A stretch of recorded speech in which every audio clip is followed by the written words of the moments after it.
عجب جایی به زیب و خوش هوای دهه وشکند، میانی کوه‌های بر هوای دهه وشکند. به بالای سر دائم نگهبان خواجه غایب، دلم شیدای آن آب زلالت دهه وشکند. به سوی قبلگاهت خواجه خارستان دعا گویند، بگردد مستجای اهل بیتت دهه وشکند. به نرگه حسن می بخشد مزار خواجه حکیم، دل و جانم فدای نام پاکت دهه وشکند. به چشمانم بمالم پاره خاک زمین تو، دل و جانم فدای چشمه هایت دهه وشکند. مرادوف چوپان. سلام علیکم دوستان عزیز. ما امروز با مقصد سیر و سیاحت در دهه وشکن و کوههای آن آمدیم به دهه وشکن. دهه زیب و منظری وشکن از قدیم دارای مدنیت و فرهنگ و عرف و عادت ملی تاجیکانه بوده در سرچشمه های تاریخی چنین آمده است. وشکن کلمه سعودی بوده، معنایش بیشه همیشه سبز و مرغزار می باشد. از پیدایش نام سعودی داشتن دهه معلوم می گردد که هنوز در زمان سکونت سعودی ها این دهه وجود داشته تاریخی بای و رنگین را دارا بوده است. ولی متاسفانه از سبب از راه کاروانگذار مدت بیرون ماندن دهه تاریخی پرارزش آن آموخته نشده است. در زمان امارت بخارا به بالاآب زرافشان این دهه داخل بوده. مردم این دهه همچون شخصانی با معرفت و مدرسه های با نفوذ امارت بخارا تحصیل می نمودند. در بعض مأخذ های تاریخی آمده که وشکن دهه در سویت قشلاق اورمیتن رایون عینی ولایت لینین آباد در سر راه اتومبیلگرد عینی پنجکین از وشکن تا مرکز سویتی قشلاق 10 کیلومتر تا رایون 30 کیلومتر، اهالیش 1005 نفر در سال 1976 عبارت است. مکتب میانه، کلوب، نقطه طبی، نقطه های خدمتی معیشی، استاخانه های دوزندگی، پای افزودوزی، سرتراشخانه، چایخانه، آشخانه موجود بوده است. ساحه های خواجگی، تماکوکاری، چارواداری، باغداری، غله‌کاری در این دهه اوج و رواج یافته بوده است. وشکن در بین قطارگوهای ترکستان و زرافشان جایگیر بوده، با دهه های اورمیتن، خیرآباد و مدن همسرحد می باشد. وشکن دارای 4 گذر با چنین نام‌ها می باشد: شفتر، دیا، میانه انگار و استاگه. وشکن در طرف شمال و شرقی ولایت سوق جایگیر بوده، در همسایگی با جمهوری ازبکستان هم مرز می باشد. مسافت در بین دهه وشکن با بازار سبزوات زامین جمهوری ازبکستان 57-58 کیلومتر را تشکیل می دهد. مسافه بین دهه وشکن و دهه های گرد و اطراف 2.5 کیلومتر با مدن، 5.5 کیلومتر با اورمیتن، 10 کیلومتر با دردر، 11.5 کیلومتر با زیرآباد، 13.5 کیلومتر با اسکادر و قید گرفته شده است. مساحت عمومی دهه 244 گکتار بوده، از آن 40,187 گکتار زمین آبی که 35 گکتار آن به اعضایان خواجگی به طریق سهمی تقسیم شده، 5,187 گکتار آن به اجاره‌کاران به طریق اجاره داده شده است.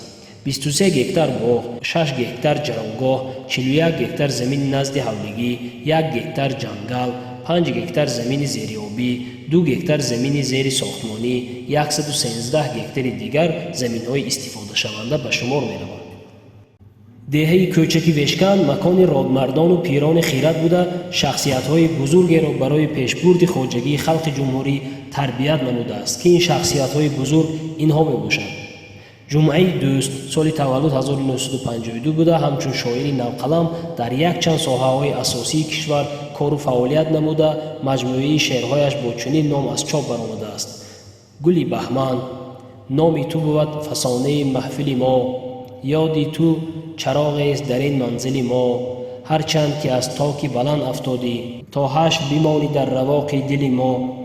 شاه محمد دوست سال تولدش 1945 بوده، در چند از وظیفه‌های پرمسئول دولتی کار و فعالیت نموده است: دیرکتوری مؤسسه، رئیس جماعت دهاتی اورمیتن، و تا لحظه واپسین یعنی تا سال 1986 همچون راهبری پرمسئول کار و فعالیت نموده است. اهالی دهات در ماه ینوری سال 2020 2803 نفر را تشکیل میداد که از 580 خواجگی عبارت بود. کالخوزهایی که در دهات تشکیل شده بود: کالخوز انقلابی سرخ که رئیسانش عبدالنبی نوروزوف، رحیموف ایلات، عبدالغنی نوروزوف، صوفیف میلی از دهه اورمیتان و کالخوز کمسماد حسینوف امام، دولتوف صادق از دهه مدن، جمعیف توشبک از خوشیکات رئیسی میکردند.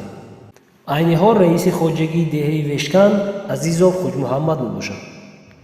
در دهه وشکن ساختمان مکتب اولین با راهبری رحیموف ایلات سال 1933 تا سال 1935 دوام یافته است. قوه برق به دهه وشکن سال 1972 آمده است. بعداً تلویزیون، رادیو تشکیل شده است. ساکنانی که از دهه وشکن به حیث رئیس جماعت فعالیت کرده‌اند: نوروزوف عبدالنبی، نوروزوف عبدالغنی، نوروزوف عبدالله، دوستوف شاه محمد، یوسفوف اهرو، قربانوف فرهاد میباشند. آموزگارانی که از دیگر دهات در دهه وشکن آمده خدمت کردگی هستند: نرزیف نرزی، آموزگار از دهه اورمیتان، رحمانقولوف مردانقول از دهه اورمیتان، صابیرو آموزگار از تاریخ از اورمیتان، لطیفوف تویچی بوی از دهه کون، نادیرو از دهه دردر، خوجایف از دردر، گنادی شمیلیوف از روسیه، سویتلانا چرناوسووا از روسیه، والنتینا نیکولایونا از روسیه، توشев از استرافشان، ایدیف ایدیبوی از اسکودار، امینوف از دهه پوخود و آموزگارانی سابقه‌داری که از خود دهه برای خلق و وطن خدمت کردگی هستند: کمالوف حاجی خان تربیت جسمانی، ابراهیموف محمد جان زبان و ادبیات، رجبوف سیفالدین تعلیم مهنت، صادقوف رحیم جان تاریخ، حاجیف جمعه قول نقشه، دوستوف شاه محمد زبان و ادبیات، حسینوف رحمت بوی، بویف کریم مراد. راهبران مکتب: ابراهیموف محمد جان، دوستوف شاه محمد، نوروزوف عبدالله و عین حال باشد در مکتب میانه رقم 24 دهه وشکن حاجیف قیام‌الدین سروری میکنند. می‌سازد که اشتراکچیان جنگ بزرگی وطنی از دهه وشکن را نامبر کرده گذریم: عزیزوف مقصدین، امینوف فاضل، عطابویف رؤوف، احمدوف نورعلی، بازاروف قربان، بازاروف سلطان، اسماعیلوف رسول، کمالوف اکرمخان، کمالوف حاجی، قادیروف نیازقول، قادرقولوف کریمقول، قادیروف عطا، قادیروف کریم، قادیروف قربان، قاریف حاجی، قولوف احمد، قربانوف امانقول، قربانوف شادمان، نوروف حضرتقول، نوروف باباکلان، عطابویف رؤوف، رجبوف سیفالدین، رحیموف حاجی، رحمتاللهوف یعقوب، سرحدوف رسول، سرحدوف تویغون، ستاروف آخوندادا، سفروف نسیم، صاحبوف اسلام، صوفیوف دوران، صوفیف بهرام، ازبکوف بحرالدین، فیضاللهوف باسیم، فیضاللهوف دیوکار، خالوف استانبوی، حسنوف نور، حسینوف امام، حسینوف رحمت، حسنوف نسیم، شادیف مرزا، شادیف شادمان، المرادوف جمعه بوی و دیگران که در جبهه‌های جنگ بزرگ وطنی جانفدایی‌ها کردند. منطقه‌های کوهی دهه: موشیغر، داربند، ایزاوند، ایزاوند بالا، چشمه سرخ، ناوی اغبه، بیگاسلان، سایچه، اغبه، تنگی، اندرکش، قزرمز، سری چشمه، ریگی دراز، زاید، ناوی آلیچ، یخدان، ساتر، داربند، خرسخانه، یورتی مدمیان، ناوی کزناق، ارگون، دوشخه، زیپس، زردال و دیگران باشد.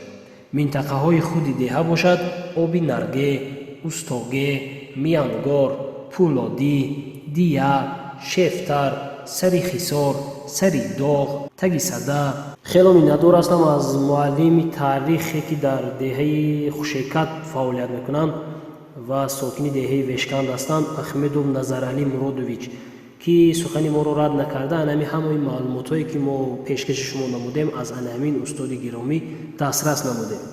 یک دو شخصیت بزرگی که من خودم شخصا میشناسم از دهه وشکن که برای خلق و وطن، برای مردم خود دهه و برون از آن خدمت ها کردگی هستند.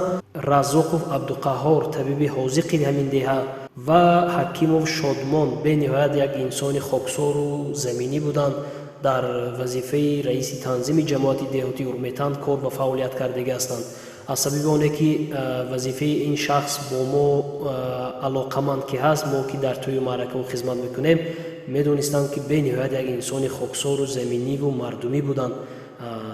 مرحوم از دنیا گذشتگی هستند، جویشان جنت شود.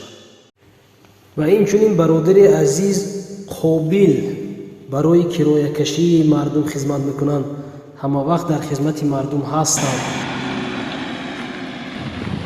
سلام علیکم دوستان عزیز، تماشابینان محترم، همدیاران گرامی. شاید برخی از شما شماره خورده که شما شاید مرا نشناسید. بیگانه نیستم عزیزای دل، از دهه دشت خوزی هستم. ساکن همین دیار گویم، خطا نمیکنیم. نوار بردار هستم، عکس بردار، در توی معرکه ها خدمت میکنم. امید نام دارم. اصلا گیرم همین جاها وطنی یکی از شاخه های اجدادی من هم هست.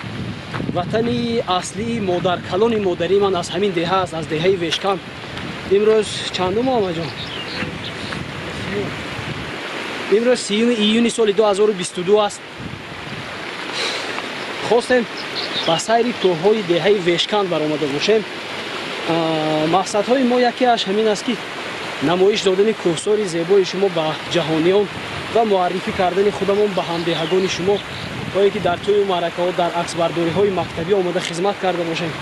امروز ما را همراهی کردن قصرالدین برادر عزیز از همین دهه هستند و محمد جان شاگرد عزیز از دهه اورمیتان. نمیدونم، میخوایم تا اول برآمده باشیم. از همون نقل های مادر کلانم در سالهای خردی کمک یادآور میشوم. نقل میکردن از همین مهنت هایی که در همین زمین ها میکردن، از سالهای گشنگی و سختی و زوری.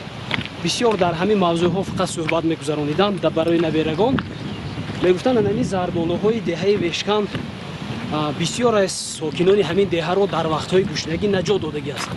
حتی میگفتن همیشه حالت های هم میشد که با یک غولینگ یا دو غولینگ شاید بسیاری ها ندانید، همون زردالی قاق کرده شده، یک روز یا نیم روز را ما سپری میکردیم، از جای خوراک و نان استعمال میکردیم. خیلی همین گونه است. من همین روز در پس منظری ما همین روز این موسم دره و بستن همون خوشه ها است. بسیار مردمی سربلند یعنی همین دهه مهنت کرده ایستادن برای رزق و روزی، برای مال و حالشان. در پایان خیلی زیاد شماره زن‌های بودن که کار کرده ایستاده بودن. ما اکنون خیلی خوش ندارم که آنها را به نوار گیرم. و مردانی یک تا نیم تا از همون در داخل دهه بودگی ها هم خدمت و مهنت کرده ایستادن. درو است، درو.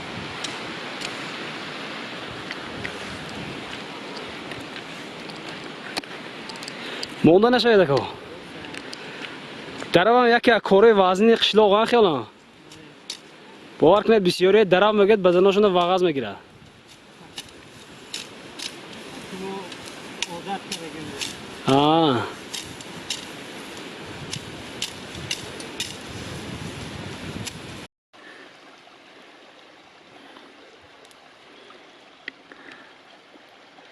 واغنیج گفتگی محترم میشناسید آمی نمی؟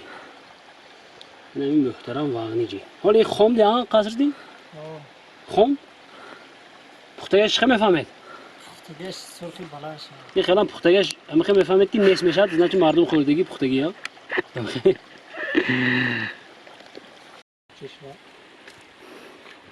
قصر بازور.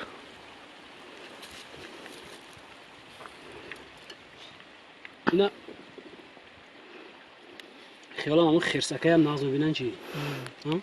جون دلشون خیالم هم اونگاه خیالم شرب باشت میخورن شطورم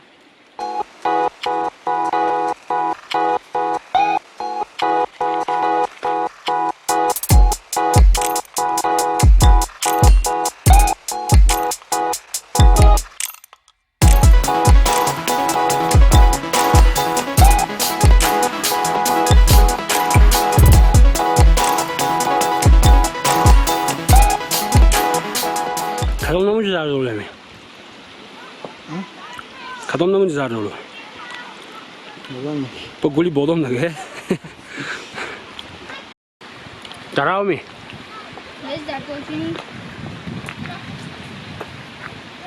انا و یکی از اسبادایی که گفتم که مردمی دهه وشکان مهنت دوست هستند و از همون روزهای سختی فراموش نکردند دیده نعمتهای پروردگار خیلی چینده خوش کرده ایستادند دیده در اینجا بلندکو هست الکای اینجا میگم باغ لسخوس همین سال که سال زردولو است دیده یک دانه هم اسراف نکرده نه نغز و گنده نگفتن هم خیلی چینده خوش کرده ایستادند دیده حالا در اونجا خیلی زیاد شماره دخترچه ها و زن های هستند که چینده ایستادند و دراو کرده ایستادند و آمده اینجا تونو کرده ایستادند و نوار شما فقط تصور کردن گیره در مسئله زن ها و دخترها و نوار نمیکنید فقط تصور کنید که پور هستند درون یک باغی کلان به نهایت شماره زیادی دخترچه های خردک زن های مهنتکش دهه وشکان برخی در دراو برخی از زردولوچینی آوردن همینجا تونو کرده خوش کرده گرفته باز استفاده میبرن نمیدونم چه خیلی استفاده میبرن میفروشن شاید یا یکی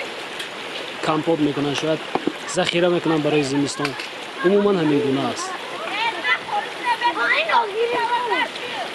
زردولو هر سال هم بسیار میشد هر سال نه دروغ گفتید هر سال نبود یکی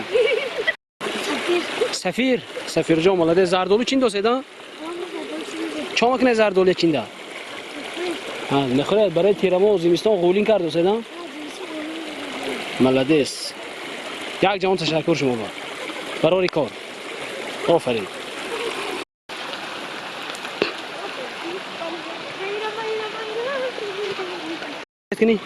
پیش بگذارید من رای نمیدونم با گم نکنم رایا یا بسم الله برای درخت نزنید با سفیر اینجا زردولو اینجا تماشا میکنید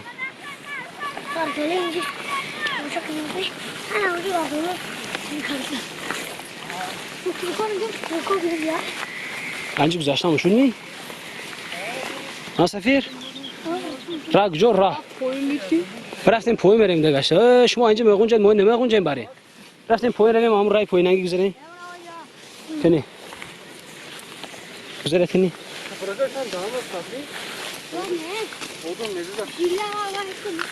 سفیر احتیاج بید سفیر شو احتیاج بید ها بره این ملده سفیر این سفیر خدا خواهد لیسخوشی آینده دیا ماشین میگیرم ها ماشین بگیرد لیسخوس هم ماشین دارد ماشین گرد میشه لیسخوس هم لیسخوس میشه انا زردولو دیده نغز و گنده نگفتن هم خیلی جمع کرده با این خوشا جمع میکنه تونده ها اونج زردولو بینه همون همین چیزی که میبینه زردولو هوا در بالای سنگ طلاق زردولو خوش کرده ایستاده خب بویا نام شما چی بود؟ سفیر نام شما چی؟ بدخشان نام شما چی بره؟ مصلح الدین نام شما چی؟ فروزان هر سال هم زردولو هم خیلی بودی؟ هر سال هم خیلی بودی؟ نه هر سال نبود زردولو کن کم بودم پرسا؟ ایخی نبودم؟ شما چند ساله سفیر جان؟ من نمیدونم نمیدونه؟ چند سال بودم شما با خیزت من خودم میدونم چند ساله دیگه تونه بیده تا 5 نه 7 نه 7 از نه 7 ساله بوده شنو مکتب کی میره مکتب این سال دیگه همین سال میام دیگه میره یا این سال همین سال اگر نولو باشن نولو значит 6 ساله این کس بعد اگر این باشه 6 ساله بوده این سال آینده مکتب میره نه ملدیس کلان شوی چی بشه میسا خوزی ماشین میگیرم و جنگل با میشم گفته حالا جنگلشون جنگل با میشه نه لیس خوش میشه هم درختو احتیاط میکنه هم آدم بریدگی گوشش بریده دستش میکنه حالا میشد می گپ مینا شما هم باقی شما می Bu ini lesxosi ha? Lesxosi. Молодец. Шумо ёрдам бедан зардолчини? Зардолчини наз ганда. Ҳала гӯшадан ганда. Чиндан учоне дохе? Худо мегӯяд кай тамом шавад ми? Тесар тамом шавад назам? Безор шудедам шуна чинчина. Молодец. Бо болаи дарахтон набуред майла? Буред шумо? Метонед? Молодец баред. Офарин. Қан занетон.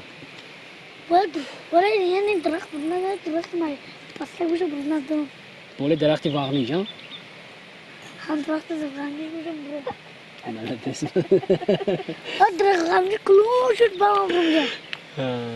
Шошед дарахтои сафедор набуред баред мо. Сафедор ганда аст. ҳоле то овула дурми? Дур? Бояд тамошо кардем ман. Шумо то бегона инҷа ҳастед моле? Дарав кардам метонед дарав? Не? Кай ёд мегирад? Лесхоз шавед ба? Шумо ҳезу мекунедми? Ҳезу мекунед лесхоз гам мезанем чи? Шумо иҷозат ҳо? Ниҳолии дилетон коридагӣ ҳа? Шуалам ка коридан ҳало шумо ҳезу мекунӣ? Молодец. Майли бачаҳо панотон бахабар. Мо рафтем. Саломат бошед. Рағбати калом.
ба ғайр аз оне ки мардум бохкардагӣ ҳастанд, аллакай дуюм ё сеюм маротиба мебинам ки дар кӯҳсори Вешканд боғи лесхоз ҳаст. Мебинам боғи лесхоз. Боғи лесхоз мебинам? Боғи лесхоз. Инҷа чӣ кор диги бошанд? Чормағзор будааст? Инҷа асосан чормағзор будааст. Наманда хубӣ бошад ёне? Хе.